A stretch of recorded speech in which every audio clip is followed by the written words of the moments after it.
एक 12 साल का लड़का जिसको मारकर पहले उसके छोटे छोटे टुकड़े किए जाते हैं, फिर जंगल में अलग अलग जगहों पर उसके टुकड़े को फेंका जाता है। उसके माता पिता और बहन का रो रो कर बुरा हाल हो जाता है क्योंकि 2 दिन तक लड़का घर नहीं आया और पता भी नहीं चला कि लड़का गया कहाँ। गाँव के भी सारे लोग डरे हुए हैं, कोई भी अपने बच्चे को घर से बाहर खेलने के लिए नहीं जाने दे रहा है क्योंकि एक गाँव में एक घटना पहले ही घट चुकी है। तो हाँ दोस्तों और उनकी बहनों, आज की पूरी क्राइम स्टोरी सुनने के बाद तुम्हारे भी होश उड़ने वाले हैं। तो आओ तुम्हें ले चलते हैं डार्क क्राइम की दुनिया में।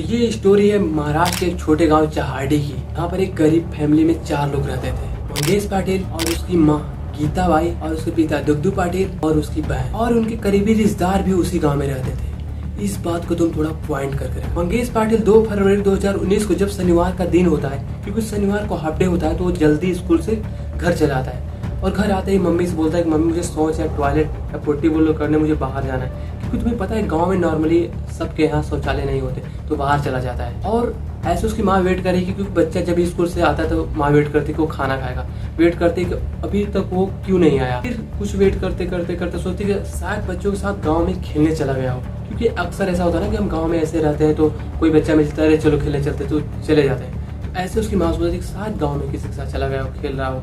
और ऐसे देखते देखते शाम हो जाता है, तब भी मंगेश घर नहीं आता है। क्योंकि मंगेश की फैमिली गरीब थी, इसलिए उसके पिता बाहर कहीं पर जाकर डेली काम करते थे, 300-400 रुपए जो भी मिलते थे। मंगेश के पिता भी सुबह से गए थे, शाम हो जाते, वो भी शाम को घर चले आते हैं, लेकिन मंगेश घर नहीं आया। उसकी माँ सारी बातें उसके पिता से बताती है, मंगेश के पिता से बताती है, ऐसी ऐसी चीजें हुई हैं, मंगेश आया है, यहाँ गया, फिर तब से वापस मिल ही नहीं रहा। फिर दोनों मिलकर गांव के आसपास के लोगों से पूछते हैं कि क्या आपने मंगेश को देखा है, लेकिन किसी ने भी मंगेश को नहीं देखा। ये बात पूरे गांव में फैल जाती है और अब धीरे धीरे पूरा गांव चिंता में डूबता जा रहा है। फिर मंगेश के पिता और पूरे गांव वाले मिलकर जाकर पुलिस में रिपोर्ट लिखाते हैं कि मंगेश लापता हो गया है। वो दोपहर में स्कूल से आया, तब से वो पता नहीं कहाँ चला गया, मिल ही नहीं रहा। अब 12 साल के लड़के का गायब होना आम बात तो है नहीं, इसलिए पुलिस तुरंत एक्शन में आती है। अब पुलिस अपनी छानबीन शुरू कर देती है, आसपास के लोगों से पूछताछ करती है, लेकिन उस पूछताछ में उनको कुछ खास पता नहीं चलता। इतना पता चलता है कि उसे 2 फरवरी को दोपहर तक ही देखा गया था। अब ये सब करने के बाद पुलिस भी थोड़ा हैरान थी, आखिर एक 12 साल का लड़का जा कहाँ सकता है। अगर वो लड़का 16 या 20 साल का होता तो उसे दूसरे एंगल लव मैटर से भी देखा जा सकता था कि वो किसी के साथ शायद भाग गया हो प्रेम के चक्कर में। और ऐसे ही जांच करते करते 3 फरवरी का दिन और रात गुजर जाता है। अब आता है 4 फरवरी, पर ये सब देखकर उसके माता पिता का तो रो रो कर बुरा हाल हो चुका था। लेकिन उनके पास गांव में जो रिलेटिव रहते थे, वो आकर उन्हें समझाते हैं कि जल्दी ही मंगेश मिल जाएगा, आप इतना परेशान मत हो, वो कहीं आसपास ही होगा। और दूसरी तरफ पूरा गांव भी मंगेश को लेकर चिंता में डूबा हुआ था, क्योंकि मंगेश एक बहुत ही अच्छा लड़का था। क्योंकि जब भी पूजा पाठ होती थी, कुछ भी कार्यक्रम होता था गाँव में, वो उसमें पार्टिसिपेट करता था और भजन भक्ति में बहुत ही उसका मन लगता था। अभी तो 4 फरवरी का दिन ही चल रहा था कि किसी शख्स ने देखा कि झाड़ियों के बीच बीच एक पैर झाँक रहा है, और जब वो पैर के पास जाता है और देखता है तो वो सन्न रह जाता है, क्योंकि वहाँ पर सिर्फ राइट पैर मिलता है। जैसा कि मैंने आपको शुरुआत में बताया था कि मारने के बाद मंगेश के छोटे छोटे टुकड़े कर दिए गए थे, और उसके पैर को देखने के बाद यही पता चल रहा था कि 12 या 13 साल के बच्चे का पैर है। वहाँ पर रहने वाले सभी लोगों को शक हुआ कहीं मंगेश का पैर तो नहीं। इसकी वजह से वो सभी लोग मिलकर पुलिस को तुरंत इन्फॉर्म कर देते हैं। पुलिस भी जल्दी से उस जगह पर पहुंच जाती है और ये खबर मंगेश के घर वालों तक पहुंचाती है। घर वालों की हालत और बिगड़ जाती है, उसकी माँ का रो रो कर और बुरा हाल होता जाता है, क्योंकि पहले तो घर वालों को कम से कम इतना तो विश्वास था कि मंगेश कहीं पर होगा तो लौट कर घर आ जाएगा, लेकिन अब तो भी विश्वास टूटता जा रहा था। पर यह कहना कि वो पैर मंगेश का था, ये इसके पास कोई पुख्ता सबूत नहीं था, शायद वो किसी और का भी हो सकता है। अब पुलिस वालों का यहाँ पर दिमाग घूमता है कि अगर यहाँ पर एक राइट पर है तो यहीं पर बॉडी के और भी पार्ट्स हो सकते हैं। पुलिस अपनी सारी टीम को इन्फॉर्म करती है, उनको बुलाती है और वहाँ पर पूरा रिसर्च शुरू हो जाता है और बॉडी को हर एक पार्ट को ढूंढने लगते हैं, और ढूंढते ढूंढते बॉडी का हर एक पार्ट मिल जाता है, बस सर नहीं मिलता। और इसके बाद मंगेश के घर वालों को बुलाया जाता है कि कंफर्म करने के लिए जो थोड़े बहुत कपड़े थे बॉडी पे, क्योंकि बॉडी मतलब एक दिन तक थी, तो लगभग उसके कुछ पार्ट्स मतलब खराब हो रहे थे। बुलाया जाता है, शरीर पे कुछ दाग थे, उनको बुलाकर दिखाया जाता है कि आप कंफर्म कीजिए कि आपका बेटा है कि नहीं। और वो कंफर्म करते हैं कि ये उन्हीं का बेटा है, मंगेश के, और मम्मी पापा कंफर्म करते हैं कि उन्हीं का बेटा है। इसके बाद तो उनकी उम्मीद भी खो जाती है कि लाइक जब कंफर्म हो गया कि मंगेश अब इस दुनिया में नहीं रहा, उसको किसी ने इस तरह पूरी तरह मारा है। इसके बाद मंगेश की तलाश खत्म हो जाती है वहीं पर और उस शख्स की तलाश शुरू हो जाती है जिसने इस घटना को अंजाम दिया था। लेकिन एक बात और, जिस कंडीशन में मंगेश की बॉडी मिली थी उसे देखकर यही लग रहा था कि इस पे कोई काला तंत्र मंत्र जादू विद्या किया गया, क्योंकि इस बात पर ज्यादा जोर दिया जा रहा था क्योंकि उस समय के अंतराल में पूरे 27 साल बाद मौनी अमावस्या अपने चरम पर थी। ये समय उन लोगों को बेस्ट माना जाता है जो पवित्र आत्माओं की बलि देते हैं और अपने शक्तियों को बढ़ाते हैं। देखो इस बात में कितनी सच्चाई है मुझे तो नहीं पता, लेकिन उस कंडीशन में गांव के लोग यही सब बातें कर रहे थे क्योंकि उनके पास दूसरा रीजन भी नहीं था। अगर कोई मंगेश को अगर किडनैप करता है तो क्यों करेगा किडनैप? पैसे लेने के लिए। उसके पापा खुद ही गरीब थे, मतलब दिन भर मजदूरी करते थे, 200-300 कमाते थे। और सेकेंड नंबर, उसके पूरे गांव में उनके पापा की किसी से दुश्मनी थी नहीं, तो किस बात पर गांव वाले विश्वास करते? इधर पुलिस वालों को कोई सबूत नहीं मिल रहा था क्योंकि गांव में तो कोई सीसीटीवी कैमरा होता नहीं, भाई यहाँ पर सीसीटीवी कैमरा लगा, जहाँ देखो उसका फोटो निकालो तुरंत, हाँ ये जा रहा था। लेकिन उस गांव में एक ज्वेलर का दुकान था जहां पर सीसीटीवी कैमरा लगा था। और एक बार पुलिस उस सीसीटीवी फुटेज कैमरा तक पहुंचने से पहले पुलिस वाले अपने रिसर्च डॉग का भी सहारा लिए थे। पुलिस वाले अपने डॉग को ले जाकर उस घटना पर छोड़ते थे जहां मंगेश की बॉडी मिली थी और वो डॉग सूंघते मंगेश पाटिल के घर के आगे जाकर खड़ा हो जाते थे। पुलिस ने सोचा कि आखिर ये क्या है भाई, इसमें तो कोई मतलब विक्टिम, ये कैसे विक्टिम हो सकता है। फिर ये दोबारा क्रिया की जाती है और दोबारा में भी डॉग वहीं पर छोड़ा जाता है जहां मंगेश की बॉडी मिली थी और फिर वो कुत्ते सूंघते मंगेश पाटिल के घर के आगे ही खड़ा हो जाते थे। लेकिन पुलिस वालों को कुछ नहीं समझ में आ रहा था, बस वो सोचते थे कि ये विक्टिम हो ही नहीं सकते, ये तो इसकी माँ है जो कि दिन रात रो रही है, इसके पिता रो रहे हैं। ज्वेलर के घर से 2 फरवरी की सारी सीसीटीवी फुटेज निकाल ली जाती है और उसमें एक बात पता चलता है कि उस एरिया के अगल बगल ही एक भिखारी होता है जो वहाँ पर भीख मांग रहा था। थोड़ा वो अजीब लग रहा था। उसके हाथ में जो पोटली थी वो बहुत ही थोड़ी बड़ी थी और भारी भी थी देखने में। ये देखकर पुलिस वालों को शक होता है शायद हो ना हो, शायद उसकी पोटली में ही मंगेश की बॉडी हो, लेकिन उसका चेहरा साफ सीसीटीवी कैमरा में दिखाई तो नहीं दे रहा था। इसलिए पुलिस वाले एक स्केच आर्टिस्ट को बुलाते हैं। स्केच आर्टिस्ट बढ़िया उसका जो भी हुलिया होता है बनाता है और पूरे गाँव में बंटवा दिया जाता है और कहा जाता है जो भी इस बंदे को पहचान कर बताएगा उसे एक अच्छा नगद इनाम दिया जाएगा।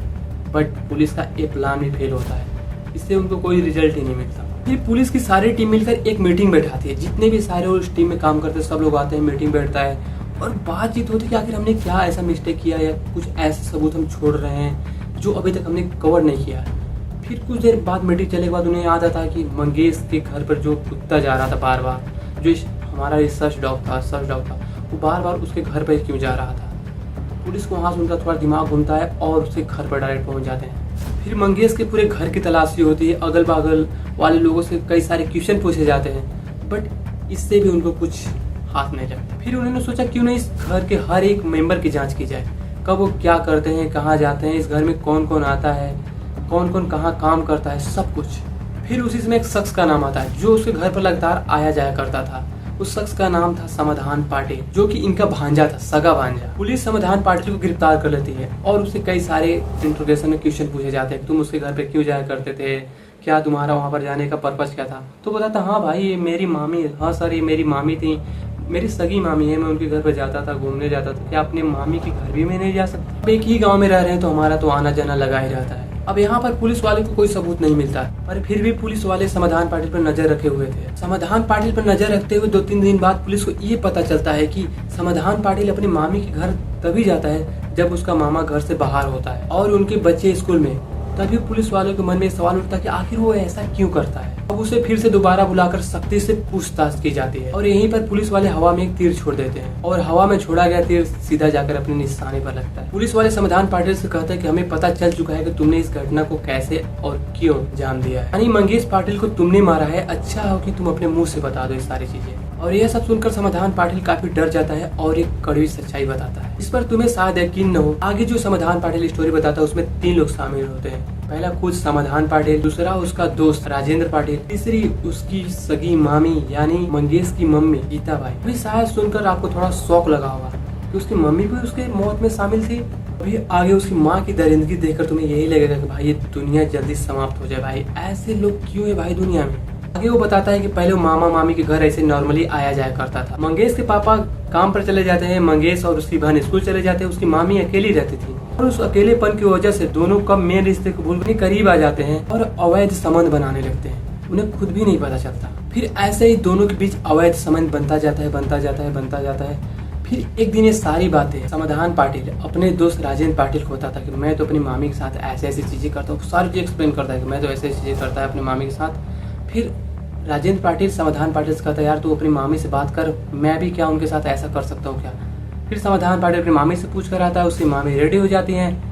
अब समाधान पाटिल और राजेंद्र पाटिल दोनों जाकर उनके साथ अवैध संबंध बना रहे हैं। कभी कभी राजेंद्र पाटिल अकेले जाया करता था, कभी कभी समाधान पाटिल अकेले जाया करता था, कभी कभी दोनों साथ में जाया करते थे। और ऐसे ही करके कुछ दिनों तक ये मामला चलता रहता है। अब दिन आता है 2 फरवरी 2019 सैटरडे। तुम्हें पता होगा नॉर्मली जो पीछे वाली स्टोरी तुमने सुनी थी सैटरडे वाली, सैटरडे को मंगेश पाटिल स्कूल से मतलब कि जल्दी घर आ जाता है क्योंकि हाफ डे होता है, तो जल्दी घर आ जाता है और वो टॉयलेट गया था। इतना तो तुम्हें पहले ही तुमने सुना।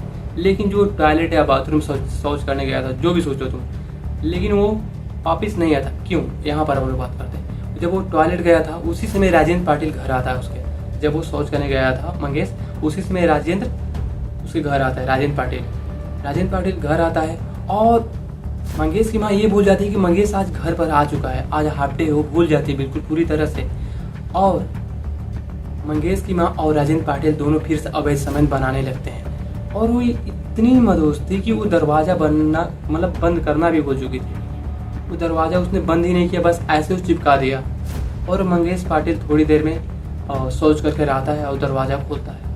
पहले तो देखकर वो शौक था कि हो क्या रहा है। और कुछ देर ही बाद राजेंद्र पाटिल उठता है और बगल में एक लठ रखी थी। उठते ही उसने लठ उठाई और मंगेश पाटिल के सर में मारता है। मंगेश पाटिल तुरंत गिर जाता है और बेहोश हो जाता है।